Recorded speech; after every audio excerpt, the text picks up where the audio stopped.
আজব এই বাংলাদেশে কত কিছু ঘটে যায়, সত্য কথা বলবো তবে রাগ করো না কেহ ভাই, সত্য কথা বলবো তবে রাগ করো না কেহ ভাই।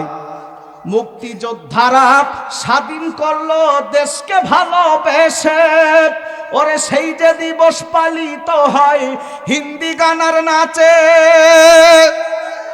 কথা কন, আমাদের ৩০ লক্ষ শহীদের রক্তের বিনিময়ে সুজলা সুফলা শস্য শ্যামলা আমার এই সোনার জন্মভূমি স্বাধীন করেছিল। ২ লক্ষ শহীদের রক্ত, ২ লক্ষ মায়ের সম্ভ্রমের বিনিময়ে এই বাংলাদেশ পবিত্র হয়েছিল। সেই বাংলাদেশে বাংলা সঙ্গীত না বলে, বাংলা সংস্কৃতি না বলে যারা বিজাতি আর হিন্দিতে যারা বিভিন্ন ধরনের গান অশ্লীল বেহাপনা করে, বুঝতে হবে ওদের সমস্যা আছে। কথা বলেন ঠিক কিনা? মুক্তিযোদ্ধাদের স্বাধীন করলো দেশকে ভালোবেসে, ওরে সেই যে দিবস পালিত হয় হিন্দি গানের নাচে। আরে হিন্দি গানে বিজয় দিবস, হিন্দি গানে বিজয় দিবস, এ কেমন চেতনা ভাই। সত্য কথা বলবো তবে রাগ করো না কেহ ভাই, সত্য কথা বলবো তবে রাগ করো না কেহ ভাই। কথা বলেন ঠিক কিনা? কথা বলে আমার প্রাণপ্রিয় ভাইয়েরা, রাজনগরবাসী ভূমিকা ছাড়াই আলোচনা করতে চাই, যদি আপনাদের অনুমতি পাই। অনুমতি কি দেবেন ভাই? সর্বপ্রথম শুকরিয়া আদায় করছি সেই মহান রব্বুল আলামিনের দরবারে। সকলে বলছি আলহামদুলিল্লাহ। চিৎকার মেরে কোন আলহামদুলিল্লাহ। লক্ষ কোটি দরুদ ও সালাম আপনার আমার নবীর প্রতি, সকলে বলছি সাল্লাল্লাহু আলাইহি ওয়াসাল্লাম। প্রিয় ভাইয়েরা, আলোচনার শুরু লগ্নে আমার নবীকে নিয়ে 2টি কথা বলে আমি ভিতরের দিকে চলে যেতে চাই।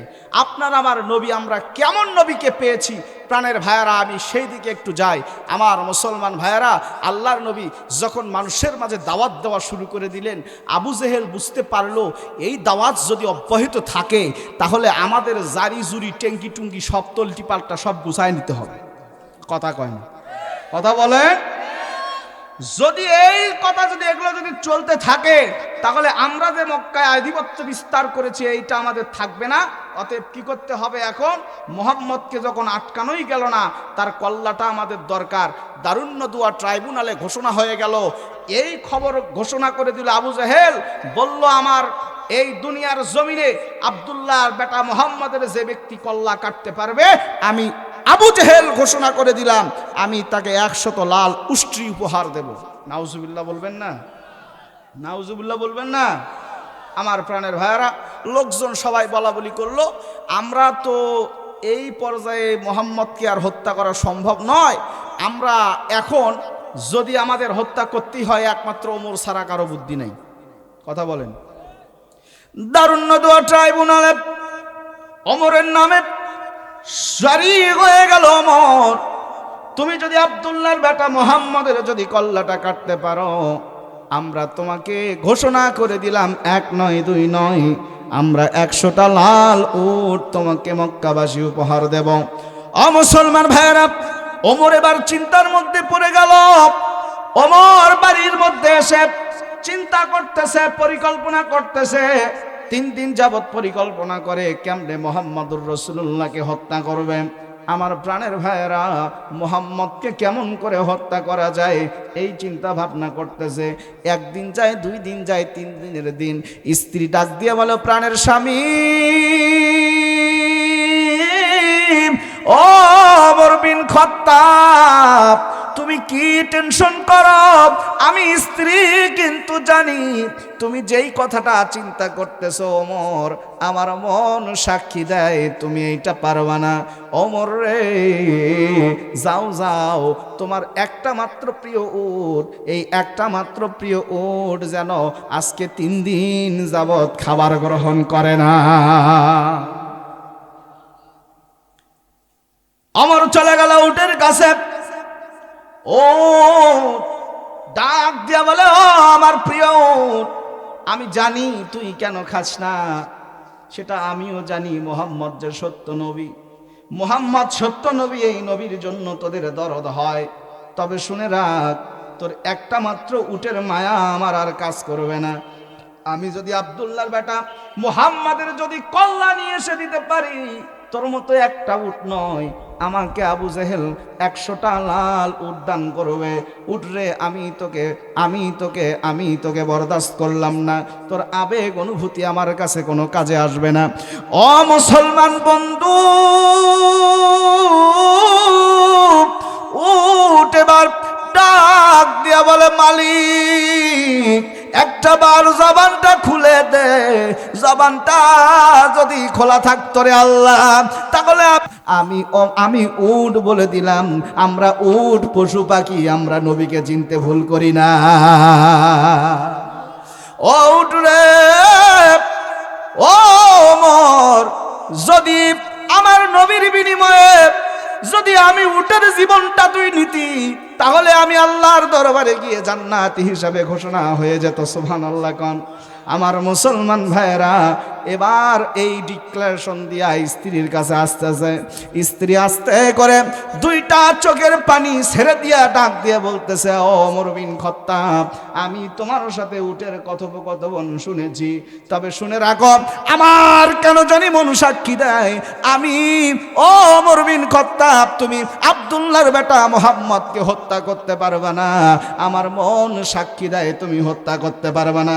তার কারণ হলো, আমি স্ত্রী, আমি নিজে স্বপ্নে দেখেছি তুমি মুহাম্মদকে হত্যা করতে গিয়েছো ঠিকই, কিন্তু মুহাম্মদকে হত্যা করতে পারো নাই। নিজেই মুহাম্মদের কালেমার মালা পরিধান করে হেলতে ধুলতে আসতেছ। নারায়ে তাকবীর। চলবে চলবে, কতক্ষণ চলবে? নারায়ে তাকবীর। রাগ করলেন? আমার মুসলমান ভাইয়েরা, নবীজি আমার মানুষকে পথে পথে দাওয়াত দিচ্ছে। আবু জেহেল শেষ পর্যন্ত বুঝতে পারলো সে যে আল্লাহর নবী, ব্যাপারে কোনো সন্দেহ নাই। আবু জেহেল মক্কার কোনোভাবেই যখন আবু জেহেল আর কোনো কাজ করতে পারলো না, আবু জেহেল মক্কার তৎকালীন গর্ষিয়ান নেতা, সিরাতের কিতাবে তার নাম এসেছে উতবা বিন রাবিয়া। উতবা বিন রাবিয়ার কাছে গিয়ে বলতেছে, ভাইজা, মুহাম্মদ যেইভাবে মানুষকে ইসলামের দিকে দাওয়াত দিচ্ছে, এইভাবে যদি ইসলাম মানুষ গ্রহণ করে, ইসলাম গ্রহণ করার কারণে আমরা যে মক্কায় আধিপত্য বিস্তার করেছি, আমাদের ভয়ে যে মানুষ থরথর করে কাঁপে, মক্কায় তো আমরা তৈরি করেছি রাইট স্মাইট জোরজার মুল্লুকতার, আমরা গিয়ে থাপা দেব। এখানে যদি এই কাজ করতে হয় তাহলে আমাদের এই রকম দিতে হবে। মক্কায় যদি বিজনেস করতে হয় তাহলে আমাদেরকে এত % টাকা দিতে হবে। যদি আমরা এই রকম ভাবে এগুলো যদি আমরা যদি বন্ধ করতে পারি, মুহাম্মদ যদি এই দিন যদি প্রতিষ্ঠা করে, তাহলে আমাদের আধিপত্য বিস্তার হবে না। ভাইজান, কি করা যায়? আপনি মুহাম্মদের কাছে দ্রুত গতিতে চলে যান। ভাইজান, টাকা লাগলে তারে টাকা দেন, পয়সা লাগলে তারে পয়সা দেন, বাড়ি লাগলে বাড়ি দেন, গাড়ি লাগলে গাড়ি দেন, নারী লাগলে নারী দেন, সাবে যাহা দিবেন তাহা, বিনিময়ে শুধু ওই যে লা ইলাহা ইল্লাল্লাহ মুহাম্মাদুর রাসূলুল্লাহ যে কালিমার দাওয়াত দেয়, কালিমার দাওয়াতটা দেওয়া বন্ধ করে দেন। নাউজুবিল্লাহ বলবেন না? নাউজুবিল্লাহ বলবেন না? আল কোরআনের সৈনিক আমার, নেই তো কোনো ভয়, এক আল্লাহর গোলাম আমি, এই তো পরিচয় আমার, এই তো পরিচয়। নারায়ে তাকবীর। আল কোরআনের সৈনিক আমার, নেই তো কোনো ভয়, এক আল্লাহর গোলাম আমি, এই তো পরিচয় আমার, এই তো পরিচয়। ও মুসলমান বন্ধুরে, এবার আবু জেহেল যে সিরাতের কিতাবে যার নাম এসেছে, কি নাম বললাম? আরেকটা নাম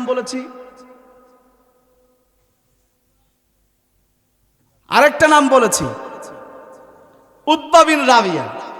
উতবা বিন রাবিয়া এবার মুহাম্মাদুর রাসূলুল্লাহ সাল্লাল্লাহু আলাইহি ওয়াসাল্লামের কাছে, হাদিসে জিবরাইলের মধ্যে আমরা পড়েছি, উতবা বিন রাবিয়া এবার হাঁটুর সাথে হাঁটু লাগায়া ডাক দিয়ে বলে, ভাতিজা, ও ভাতিজা, তোমার বয়স কম, 1 নাম্বার প্রস্তাব, তোমার বয়স চলে 25, তুমি বিয়ে করেছ 40 শুদ্ধ নারী।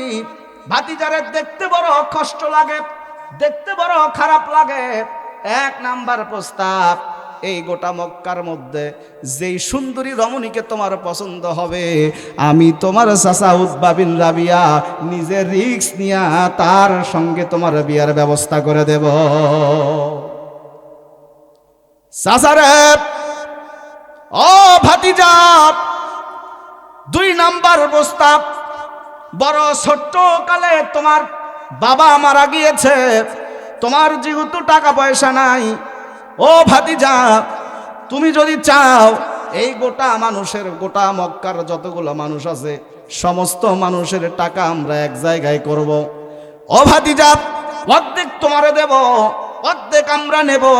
সূর্য উঠতে দেরি হবে, কোটিপতি হতে দেরি হবে না। ভাতিজারে 1 নম্বরে নারী পেলে, 2 নম্বরে টাকা পেলে, 3 নম্বরে ভাতিজা তোমার যেহেতু থাকার মতো একটা ভালো জায়গা নাই, তবে আমি বলি ভাতিজা, যদি তুমি চাও এই মক্কার মধ্যে যে গগনচুম্বী রাজপ্রাসাদ তোমার পছন্দ হয়, আমি তোমার চাচা উতবা বিন রাবিয়া নিজে দাঁড়িয়ে থেকে এই তাজমহল, এই অট্টালিকার বাজেট তোমাকে করিয়ে দেব। তবে ভাতিজা 1 নম্বরে নারী পেলে, 2 নম্বরে টাকা পেলে, 3 নম্বরে বাড়ি পেলে, বাকি থাকে শুধুমাত্র একটা মানুষের জীবন চলতে গিয়ে বাকি থাকে শুধু ক্ষমতা। কথা কয় না? তুমি যদি চাও তাহলে আমরা সকলে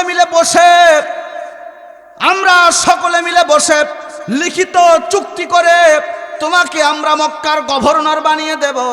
তুমি বলবে যাহা চলবে তাহা, বিনিময়ে শুধু নেতা হিসেবে এসেছি আর বিনয়ের সুরে বলছি, বিনিময়ে শুধুমাত্র ওই যে লা ইলাহা ইল্লাল্লাহ মুহাম্মাদুর রাসূলুল্লাহ যেই কালেমার দাওয়াত দাও, এই কালেমার দাওয়াতটা দেওয়া বন্ধ করে দাও।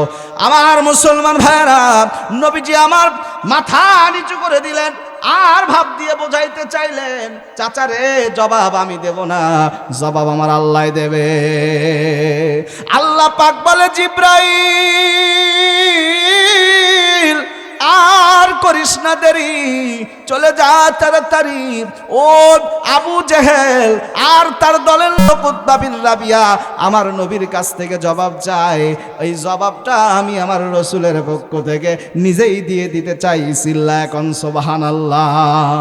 আয়াতে কারিমা নাজিল হয়ে গেল সূরাতুল হামিম সাজদার 29 নম্বর আয়াত। আল্লাহ পাক জানিয়ে দিলেন, ওয়াকালাল্লাযীনা কাফারু রাব্বানা আরিনাল্লাযাইনি আদাল্লানা মিনাল জিন্নি ওয়াল ইনসি নাজআলুহুমা তাহতা আকদামিনা লিয়াকুনা মিনাল আসফালি।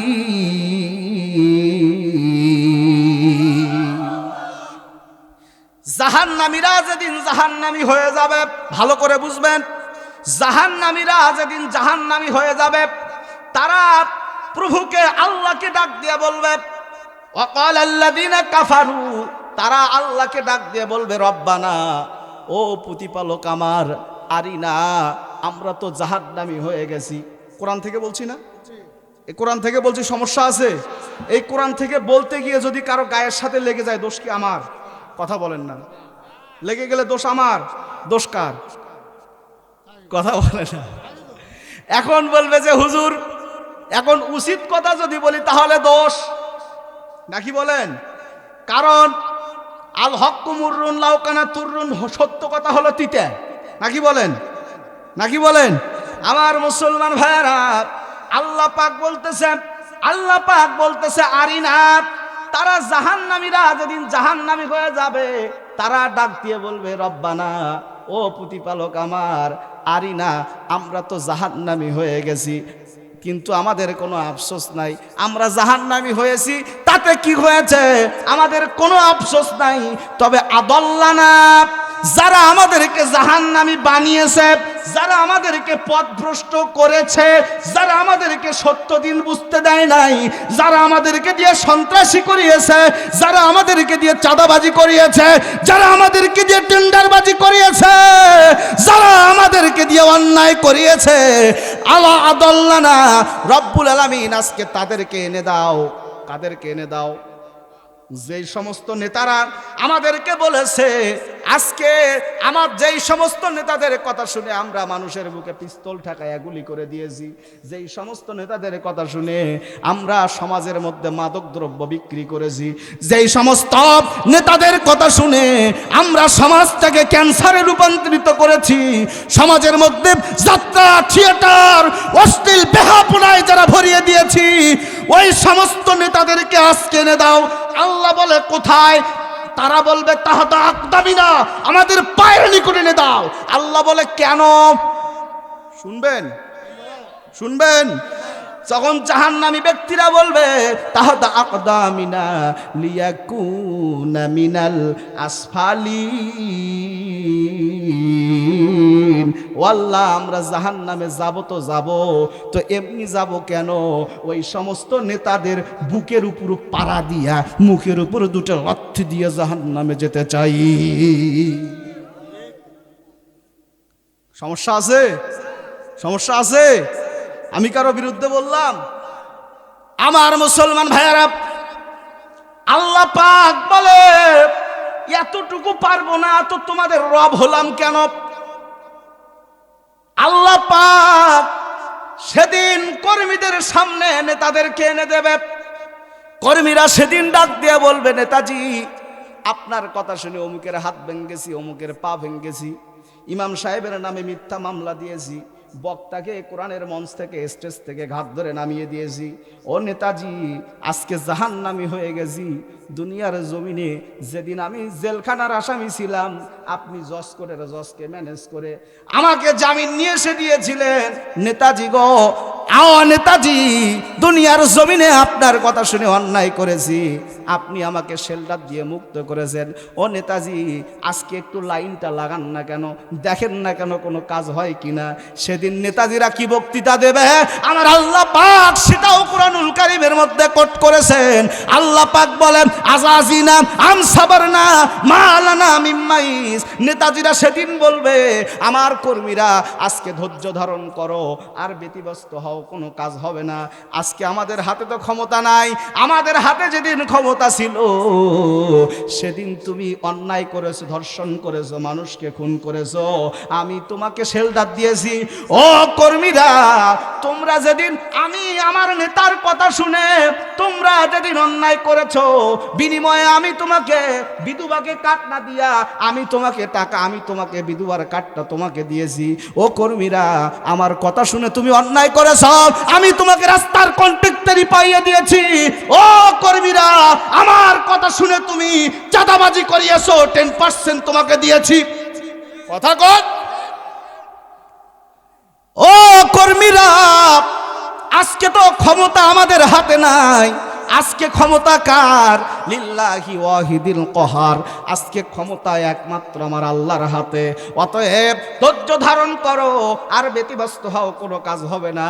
আজকে তোমারও যে অবস্থা, আমারও যে অবস্থা, চলো নেতার কর্মী একসাথে গালাগালি ধরে আল্লাহর জাহান্নামে যায়।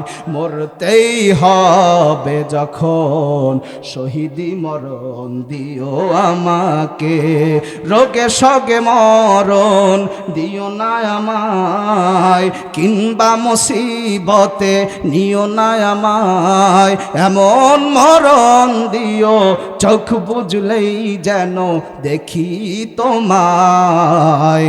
মরতেই হবে যখন শহীদি মরণ দিও আমাকে। লিল্লাহে তাকবীর। মুসলমান, আপনারা মনে হয় রাগ করতেছেন, রাগ করতেছেন নাকি? শোনেন, একটা কথা বলি, আলোচনা করতে হবে যুগ উপযোগী, যখন যেটা দরকার তখন সেটাই বলতে হবে, এটাই কোরআনের বাস্তবতা। যারা সত্য কথা বলতে চায় না এরা কাপুরুষ, কোরআনের মঞ্চেদের মানায় না। কথা বলেন না কেন? আমার মুসলমান ভাইয়েরা, নবীজি আমার আয়াতে কারিমা তেলাওয়াত করলেন, আমি কিন্তু কোরআন বলতেছি, কোরআনের শানে নজুল বলতেছি, এক চুল নিচে বাড়িয়ে বলতেছি না। আপনি বাড়িতে গিয়ে তাফসির মিলাবেন, কোনো সমস্যা নাই, নাকি বলেন? আল্লাহর বান্দারা, আল্লাহর নবী যখন আয়াতে কারিমা তেলাওয়াত করলেন, উতবা বিন রাবিয়া বুঝতে পারলো, নারী দিয়ে, গাড়ি দিয়ে, বাড়ি দিয়ে টাকা দিয়ে মুনাফিকের জবান বন্ধ করা যায়, কিন্তু বছরের পর বছর কারাগারে বন্দি করে রেখেও ইমানদারের জবান কেনা সম্ভব নয়। চলে গেল উদ্বা বিন রাবিয়া, আবু জেহেলকে গিয়ে বলে, আবু জেহেল, আমি তারে বাড়ি দিতে চাইলাম, আমি তারে নারী দিতে চাইলাম, আমি তারে ক্ষমতার ভাগিদারি দিতে চাইলাম, আমি তারে কোটি কোটি টাকার লোভ দেখালাম। ও ভাতিজা আবু জেহেল, আমি তারে একটা সিট পর্যন্ত দিতে চাইলাম, নাকি বলেন, পার্লামেন্টে একটা সিট পর্যন্ত দিতে চাইলাম, কিন্তু বিনিময়ে সে আমার এমন কথা শুনিয়েছে, দুইটা বিষয় আমি কনফার্ম হয়েছি। এক নাম্বার, সে যে আল্লাহর নবী, ব্যাপারে কোনো সন্দেহ নাই। দুই নাম্বার, টাকা দিয়ে বাড়ি দিয়া, গাড়ি দিয়া, নারী দিয়া, পার্লামেন্টে সিট দিয়া মুনাফিক মার্কা মৌলবীর জবান বন্ধ করা যায়, কিন্তু বছরের পর বছর কারাগারে বন্দি করে রেখে অবশেষে ইনজেকশন পুশ করে হত্যা করলেও কোনোদিন ইমানদারের জবান কেনা সম্ভব নয়। রাগ করলেন? বেজার হলেন? আমার মুসলমান ভাইয়েরা, আবু জেহেল বলল, ঠিক আছে ভাইজান, আপনি যান, বাকিটা আমি দেখতেছি। আবু জেহেল মক্কার তৎক্ষণাৎ টপ টেরর অফ সন্ত্রাসী এট দ্যাট টাইম, মক্কার তৎকালীন দুর্ধর্ষ খুনিদেরকে হায়ার করলেন। বলতেছে আজকে রাত্রের মধ্যেই মুহাম্মাদের কাল্লা নিয়ে আসতে হবে।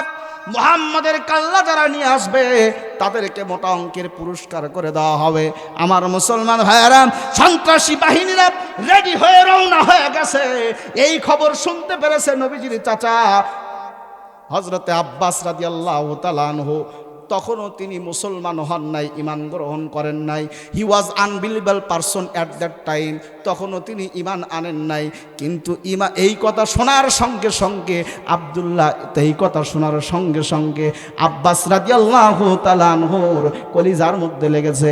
যেখান থেকে শুনেছে দৌড় দিয়ে বাড়িতে গিয়ে ডাক দিয়ে বলে, বিবি কোথায় তুমি? আর দেরি করিও না, জলদি করে আমার তরবারি দাও। আমি আজকে বীর মুত্তালিবের সন্তান, একাই খোলা তরবারি হাতে নিয়ে একাই লড়াই করবে। ও বিবি কোথায় তুমি? বক্তৃতা শোনার পরে সিরাতের মধ্যে এসেছে উম্মে ফজল এক সেকেন্ড দেরি করলেন না, সঙ্গে সঙ্গে কাজ ফালায়া দিয়া তরবারি হাতের মধ্যে দিয়া বলতেছে, স্বামী গো কোথায় আপনি যেতে চান, কি আপনি করতে চান, একটা বার বলে যান। ও স্বামী গো কোথায় যেতে চান, কি করতে চান, একটা বার বলে যান। প্রাণের স্বামী ডাক দিয়ে বলে, ও বিবি রে, ওরা আমার কলিজার টুকরা ভাতিজাকে নাকি হত্যা করবে রে বিবি। আমি চাচা হয়ে কেমনে সহ্য করি? আমার ভাই বেঁচে নাই, আমার ভাই আব্দুল্লাহ যদি আজকে বেঁচে থাকতো রে বিবি, সারাটি রাত আমার ভাতিজা মুহাম্মদের গৃহের সামনে দাঁড়িয়ে দাঁড়িয়ে পাহারা দিত। আমার আজকে ভাই নাই, আমি চাচা হয়ে সেই দায়িত্ব পালন করতে চাই। ও বিবি রে, আমি ঈমান আনি নাই, তবে আমি তো বুঝি রে বিবি, আমার ভাতিজা যা বলে সত্য কথা বলে, একটাও অযৌক্তিক কোনো কথা বলে না। আমি হয়তোবা আমার ভাতিজার দিন গ্রহণ করি নাই, তবে আমি আজকে বলে দিতে চাই বিবি রে, আমি গোটা মক্কার রাস্তায় বলে এসেছি, আয় কার বাপের এত সাহস আছে, আয় আমার ভাতিজার কলিজায় হাত দিবি, আয় আয় কার বুকের এত পাঠা আছে, আয় কে নিজের সন্তানটাকে এতিম করতে চাস, আয় কে নিজের বউটারে বিধবা করতে চাস, আয় আয়। আমি আব্দুল্লাহ, আমি বীর মুত্তালিবের সন্তান, যতক্ষণ বেঁচে থাকবো আমার কলিজার টুকরা ভাতিজার গায়ে আঘাত দিতে পারবি না। আঘাত দিতে পারবি তখনই আমার জীবনটা যখন বের হয়ে যাবে, আমার দুইটা চোখ যখন মুজে যাবে, শরীর থেকে সমস্ত রক্তগুলো যখন বাহির হয়ে যাবে, ও মক্কাবাসী আয়, তখন আমার ভাতিজার গায়ে হাত দিতে পারবি। তার আগে আমি আব্বাস বলে দিলাম, আব্দুল মুত্তালিবের সন্তান, আমি কাউকে আমার ভাতিজার গায়ে হাত দিতে দেব না। যুদ্ধের সাজ দিয়া নবীজির চাচা আব্বাস গৃহের সামনে বসে আছেন, এইভাবে হাঁটুর উপর হাত গাড়িয়ে দিয়া এইভাবে এইভাবে বাঘের মতো চারিদিকে তাকাচ্ছেন, কোন পাশ দিয়ে সন্ত্রাসী বাহিনীরা আসবে, কোন পাশ দিয়ে আসবে, বাঘের মতো চাহনি নিয়ে তাকাচ্ছেন। এমন করে দেখতেছেন এদিক থেকে সন্ত্রাসী বাহিনীও চলে এসেছে। বলবো বলবো বলবো নারায়ে তাকবীর। এদিক থেকে সন্ত্রাসী বাহিনীরাও চলে আসতেছে, এসে দেখে ওরে বাপরে বাপ, আব্বাসের যে ভাব, এর সামনে গেলে কালকে আমার সন্তান খুঁজে পাবে না ওর বাপ। আব্বাসের সামনে যাওয়া আর নিজের বউটারে বিধবা করার মধ্যে কোনো পার্থক্য নাই। ওর সামনে গেলে জীবন নিয়ে ফিরে পাওয়া যাবে না। নেতা হবে আবু জেহেল, আর 500 টাকার বিনিময়ে জীবন দেব আমরা। এই পাগলামি করা যাবে না, এই পাগলামি করা যাবে না। 500 টাকার বিনিময়ে জীবন দেব, আর এদিকে বল্টু মিয়া সংসদে গিয়া বসবে এতখানি গুড় হাফ কেজি না। বাংলাদেশের জনগণ এটা ভালোভাবেই বুঝে গেছে। ও দেশের ভাই রে, বল না কোথায় যাই রে, একটু শান্তি বলো কোথায় গিয়ে পাই রে।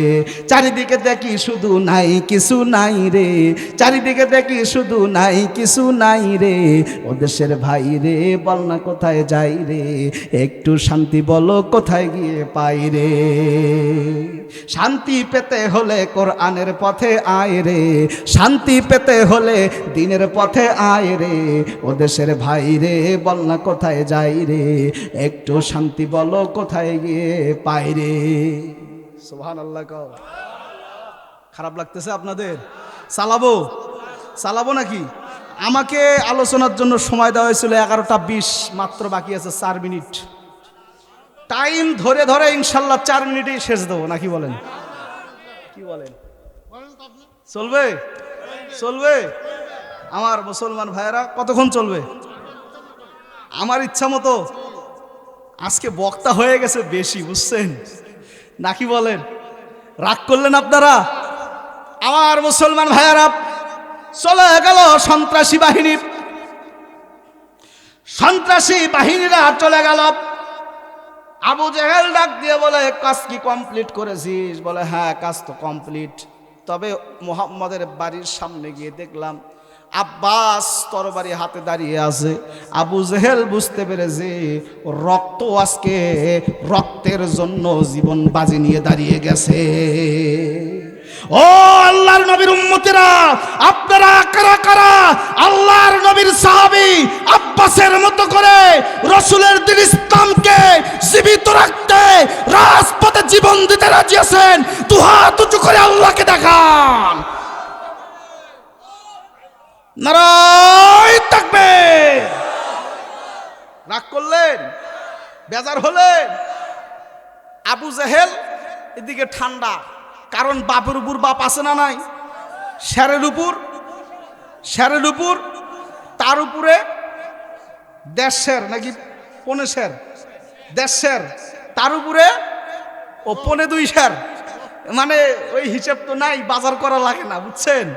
তো এখন আমার মুসলমান ভাইয়েরা, মেম্বারের উপরে চেয়ারম্যান, চেয়ারম্যানের উপরে উপজেলা চেয়ারম্যান, তার উপরে এমপি, তার উপরে মন্ত্রী, তার উপরে প্রধানমন্ত্রী, তার উপরে প্রেসিডেন্ট, আছে না নাই?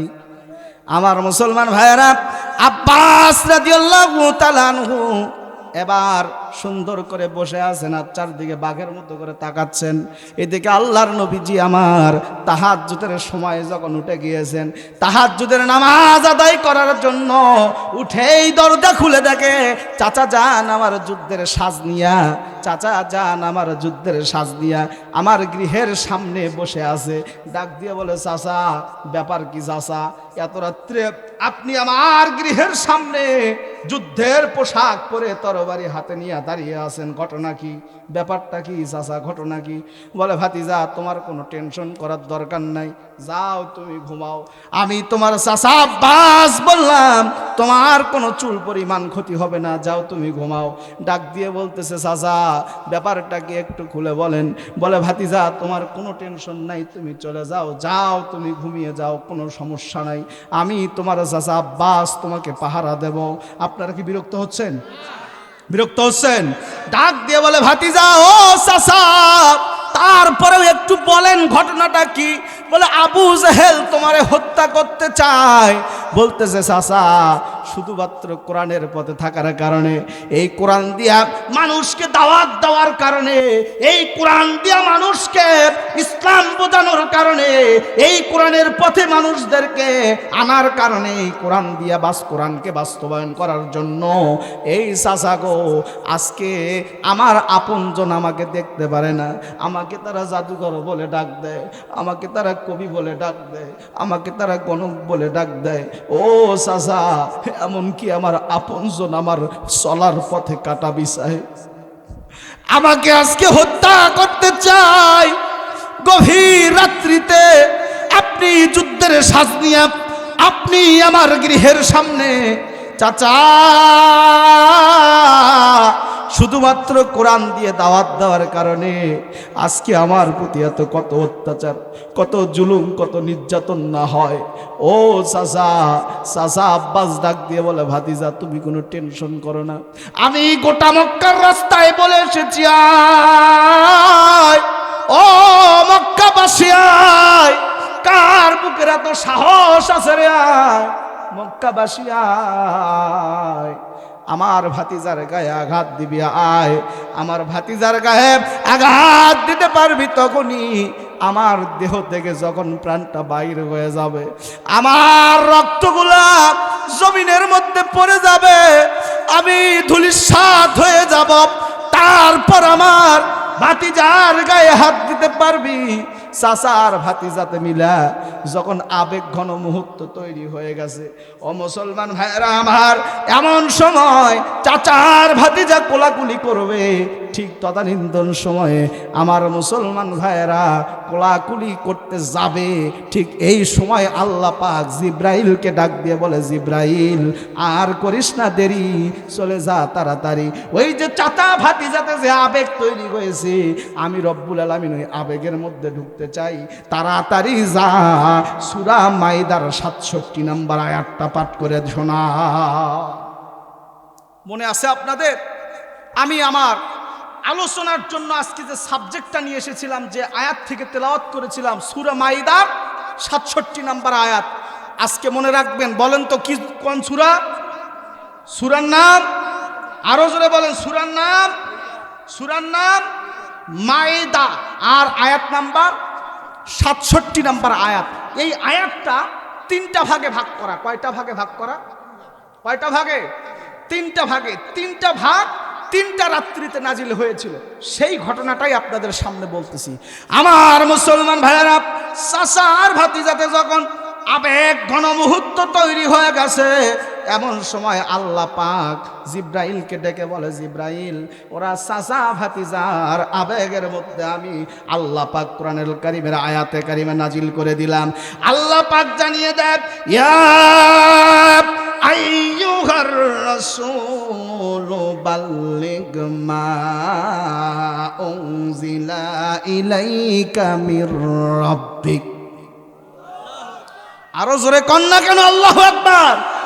আল্লাহ পাক বলে ইয়া আইয়ুহার রাসূল, হে আল্লাহর নবী, বাল্লিগ তুমি দাওয়াত দাও, প্রচার করবে, তাহা মা উনজিলা তোমার রবের পক্ষ থেকে, ইলাইকা তোমার রবের পক্ষ থেকে নাজিল হয়েছে, যাহা ইলাইকা মির রব্বিক তোমার রবের পক্ষ থেকে নাজিল হয়েছে, যাহা নবীজি আপনি প্রচার করুন, তাহা আপনি দাওয়াত দিবেন, তাহা দিয়ে আপনার রবের পক্ষ থেকে নাজিল হয়েছে, যাহা এটা দিয়েই দাওয়াত দিতে হবে। মুসলমান বলেন তো দাওয়াত দিতে হবে মানুষকে কি দিয়া? আরো জোরে কোন কি দিয়া? এই কোরআন দিয়া দাওয়াত দিতে গিয়া যত বাধা আসুক না কেন, কোনো বাধাকে মানা যাবে না। নবীজি, আমার নবীজি এই কোরআন দিয়া দাওয়াত দেওয়ার কারণে শিয়াবে আবু তায়েবের গুহায় নির্মম নির্যাতিত হয়ে 1 নয় 2 নয় 3.5 বছর জেল কেটেছেন। নবীজি আমার এই কোরআন দিয়ে দাওয়াত দেওয়ার কারণে উহুদের ময়দানে তার দন্দান মোবারক শহীদ করেছেন। নবীজির অসংখ্য সাহাবীরা হাত হারিয়েছে, পা হারিয়েছে, ফাঁসির কাস্টে ফেলে জীবন দিয়েছে। নবীজির নাতি ইমাম হাসাইন রাদিয়াল্লাহু হাসান রাদিয়াল্লাহু তাআলা আনহুকে বিষ খাওয়ায়া হত্যা করেছে। এই কোরআন দিয়ে দাওয়াত দেওয়ার কারণে নবীর নাতি ইমাম হুসাইন রাদিয়াল্লাহু তাআলা আনহুকে কারবালার ময়দানে গলা কেটে হত্যা করেছে। এই কোরআন দিয়ে দাওয়াত দেওয়ার কারণে ইমামে আজম আবু হানিফাকে কারাগারের মধ্যে বিষ প্রয়োগ করে হত্যা করেছে। এই কোরআন দিয়ে দাওয়াত দেওয়ার কারণে আল্লামা দিলওয়ার হোসেন সাইদিকে 1 নয় 2 নয় 13 বছর কারাগারে বন্দী করে অবশেষে বিষ প্রয়োগ করে হত্যা করেছে। কথা বলেন ঠিক কিনা? কথা বলেন ঠিক কিনা? অতএব দাওয়াত দিতে হবে এই কোরআন দিয়া। কোরআনের কথা এক চুলো বাড়বে না, এক চুলো কমবে না। কোরআনের কথা বক্তার ইচ্ছা মতো হবে না, শ্রোতার চাহিদা মতো হবে না, সভাপতির মনের মতো হবে না। কোরআনের রাসূলের সাহাবীদের মতো করে কারা জীবন দিতে রাজি আছেন? দুহাত উঁচু করে দেখা। নারায়ে তাকবীর। আমি তো জানি না পাবো কি পাবো না, আল্লাহ তোমার দেওয়া সেরা জান্নাত। কথা বলেন ঠিক কিনা? আমি তো জানি না পাবো কি পাবো না, আল্লাহ তোমার দেয়া সেরা জান্নাত। আমি শুধু জানি নরকের অগ্নি সইতে পারবো না কোনো দিন রাত। আমি তো জানি না পাবো কি পাবো না, আল্লাহ তোমার দেয়া সেরা জান্নাত। লিল্লাহে তাকবীর। প্রথম রাত্রিতে আয়াতের প্রথম অংশ নাজিল হয়ে গেল। সুবহানাল্লাহ বলেন। আলোচনা কি শুনবেন? শুনবেন? আমার মুসলমান ভাইয়েরা, আলোচনাটা আমি সামনের দিকে নিয়ে যাব। যাতে হোক আপনারা চান? কারা কারা চান? দুহাত তুলে দেখান তো দেখি। লিল্লাহে তাকবীর। আমার এই আলোচনাটা সামনের দিকে নিয়ে যাব। প্রাণের ভাইয়েরা আমার, আমরা অনেক সময় অনেকেই একটা জিনিস আমরা খেয়াল পাই না, বাবা মাকে আমরা অনেক সময় অনেক সময় আমরা বাবা মাকে কষ্ট দিয়ে থাকি। বাবা মাকে এত পরিমাণ কষ্ট দেই রে বন্ধু, আল্লাহ পাক সহ্য করতে পারেন। মুসলমান ভাইয়েরা, ছোট্ট একটা ঘটনা আপনাদের সামনে বলে যাই। চোখে দেখা কবরের আযাব নামে একটা বই আছে। এই বইটার মধ্যে আমার মুসলমান ভাইয়েরা লেখক লিখতেছে, একটা যুবক তার পিতা দুনিয়ার জমিন ছেড়ে চলে গেছে রে বন্ধু। দুনিয়ার জমিন ছেড়ে যাওয়ার পরে ও মুসলমান, কবর যখন খনন করা হয়, কবরের মধ্যে লাশটা নামাবে, ঠিক এমন সময় ওই যে কবরের মধ্যে ছোট্ট একটা ফাঁক দেখা যায়, খাল দেখা যায়, খন্দক দেখা যায়। ডাক দিয়ে বলে, ও মুরব্বীরা, মুরব্বীরা রে, আমার বাবার কবরটা বড় সুন্দর, তবে ওই যে ছোট্ট একটা গর্ত দেখা যায়, আমি সন্তান হয়ে আগে গর্তটা চেক করে দেখতে চাই। গর্তটা একটা খড়ি নিয়া, একটা লাকড়ি নিয়া গর্তটা যখন একটু নাড়া দিয়ে দেখে, নাড়া দেওয়ার সঙ্গে সঙ্গে বিশাল একটা সাপ যেন ফনা ধরে বের হয়ে এসেছে। যুবক দ্রুত গতিতে সঙ্গে সঙ্গে এবার কবর থেকে যখন বাইর হয়ে যায়, আমার মুসলমান ভাইরা ডাক দিয়ে বলে, ও চাচারা, আমার গ্রামবাসীরা, আমি এই কবরের মধ্যে আমার বাপকে নামাইতে চাই না, আমার বাপকে নামাইতে চাই না। যেই কবরের মধ্যে সাপ দেখা যায়, আমি নামাইতে চাই না। আরেকটা কবর খনন করা হোক। আরেকটা কবর খনন করা হয়, সেইখানে গর্ত দেখা যায় হলো 3টা। আবার যখন সাবধানতা অবলম্বন করে এমন করে গর্তটাকে এমন করে যখন মুখটা খুলে দেওয়া হয়, সঙ্গে সঙ্গে 1 নয় 2 নয় 3টা সাপ বের হয়ে আসে। আর একটা কবর খনন করা হয়, ও মুসলমান ভাইরা, সেইখানে 1 নয় 2 নয় 9টা সাপের মুখ যেন বের হয়ে চলে আসে। এবার যুবকটা টুকরে টুকরে কান্দে। গ্রামবাসীরা ডাক দিয়ে বলে, তোমার বাবাকে তো যে কোনো একটা কবরের মধ্যে রাখতেই হবে। কথা বলেন না কেন? কিন্তু সন্তানটা এবার চিন্তা করে দেখে না, আমার বাবাকে তো এই কবরের মধ্যে রাখা যাবে না। চাচা গো, আর একটা বারো সময় দেন, আর একটু সুযোগ দেন, আর একটু দেখেন, আমি একটু চিন্তা করে দেখি। ঠিক তদানীন্তন সময়ের মধ্যে কথা থেকে যেন একটা আলেম, একজন হুজুর এসে যুবকটার গালের মধ্যে একটা থাপ্পড় লাগায়া দেয়। লোকজন বড় হতাশ হয়ে যায়, ডাক দিয়ে বলে, কি হলো ভাইজান? এমনি তার বাবাকে নিয়ে যে অবস্থা, তাতে আপনি আবার থাপ্পড় লাগায়া দিলেন, কি খবরটা, কি ঘটনা কি? যদি কেউ কিছু মনে না করে তাহলে আমি এই যুবকের সাথে পার্সোনাল কথা বলতে চাই। ডাক দিয়ে যুবককে ডাক দিয়ে বলে, যুবক, আজকে তোমার বাবার কবরের মধ্যে যে আযাব হয়, এই আযাবের জন্য অন্য কেউ দায়ী নয়। এই আযাবের জন্য দায়ী মাত্র একমাত্র তুমি। তোমার কারণেই তোমার বাবার কবরে আযাব হয়। ও মুসলমান, একটাবার তাকান না কেন? আমরা নিজেরা ছোটবেলায় যখন ছোট ছিলাম তখন আমরা কতই না, আমার বাবা নামাজের জন্য যাইতেছে, ঠিক এমন সময় বাবার কোলের মধ্যে আমি প্রসাব করে দিয়েছি। বাবার কোলের মধ্যে প্রসাব করে দেওয়ার কারণে বাবা আর ওই কাপড়টা চেঞ্জ করতে পারে নাই, তাড়াতাড়ি নামাজে যাইতেও পারে নাই। নামাজটা কাজা হয়েছে কি হয় নাই? আবার মা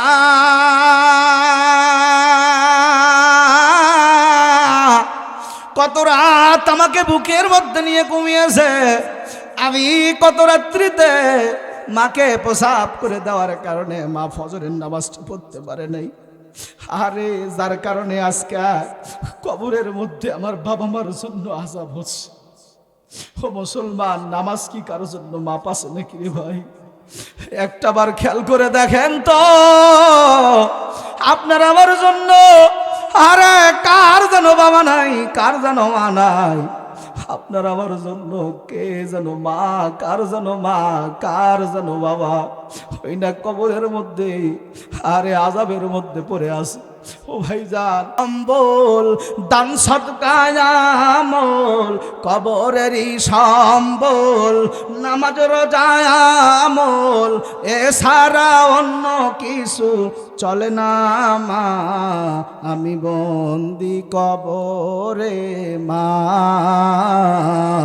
আমি বন্দি কবরে মা, আমি বন্দি কবরে মা, আমি সোনা দানা দামি গহনা আমার কবরেতে কিছুই যাবে না। যাবে পরে রবে তোমার বালা খানা, পরে রবে তোমার অট্টালিকা, কিছুই যাবে না, কিছুই যাবে না। সোনা দানা দামি গহনা, সোনা দানা দামি গহনা, একবার যদি ডাকো আল্লাহ, আল্লাহ ডাকে তোমায় বারে বার, তবু কেন মিশে দুনিয়ার পিছে ছোট বুঝ মন বারে বার। তুমি নামাজ রোজা সদাই পড়ো, তুমি দান সদকা সদাই করো, কিছুই যাবে না, কিছুই যাবে না। সোনা দানা দামি গহনা। লিল্লাহে তাকবীর। কেমনে কাফেরদের সাথে মোকাবেলা করে আর কেমনে কি হয়, এখান থেকে মুহাম্মদুর রাসূলুল্লাহকে কেমনে বাঁচায় শোনার দরকার আছে না নাই? আছে। কারা কারা শুনবেন? হাত উঁচু করে দেখান। নারায়ে তাকবীর।